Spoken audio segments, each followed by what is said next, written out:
See, the bottom line here is rents are too high, and tenants simply cannot absorb any level of rent increase at this stage. We know, for example, that because new rental properties aren't subject to the rent pressure zone caps, they're coming in at excessively high levels in some parts of Dublin now, in excess of €2,000 a month, including my own constituency, for a standard two-bed. But even where the property is captured by a rent pressure zone, because it is virtually impossible to police the rent pressure zone cap between tenants, when one tenant moves out and another tenant moves in, we know of the widespread practice of landlords charging more than a cap, irrespective of whether it's inflation, 4% or 2% in that period. And of course, as the Minister knows, many parts of the state, about a third of tenants, are not covered by rent pressure zones, and many of those counties, particularly more rural or western counties, are experiencing exceptionally high levels of rent as a result of some of the displacement of urban renters due to working from home arrangements and COVID-19 job losses. So, given where rents are, the idea that any level of a rent increase is acceptable, I think, is sheer madness. The idea that the rent pressure zones would even work at 2% flies in the face of all of the evidence we have since the rent pressure zones and the caps were originally introduced in 2017.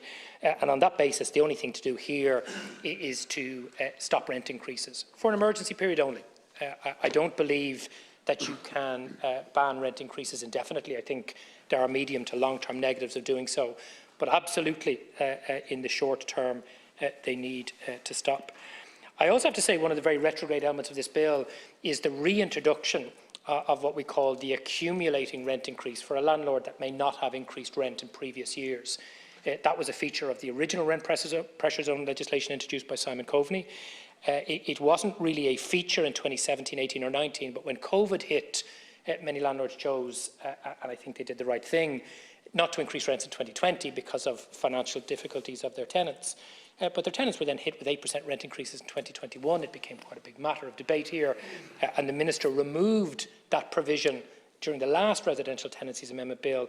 It's now been reintroduced. So what that means is, in fact, tenants, on foot of the passage of this bill, if it's not amended, could actually face rent increases of more than 2% or inflation, whichever is the lower. If the landlord didn't increase the rent last year or the year before, in fact, you could have rent increases as high as 5%, 6% or 7%, depending on when the last rent review was set. So we absolutely need a ban on rent increases. We absolutely need to remove the accumulating rent increase.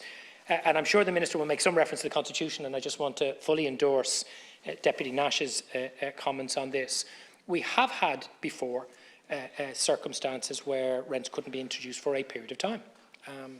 I think you may have constitutional difficulties if it was open-ended, if it was indefinite, although some legal scholars have different opinions about that. But Deputy Nash is absolutely right. Alan Kelly introduced a 2-year ban on rent increases.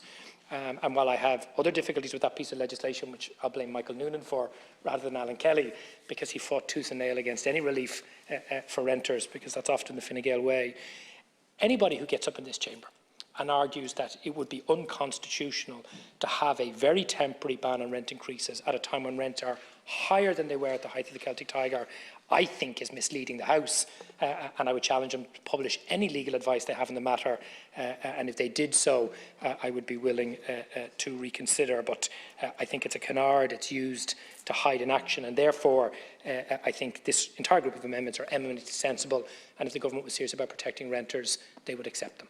Thank you, Deputy. Can I just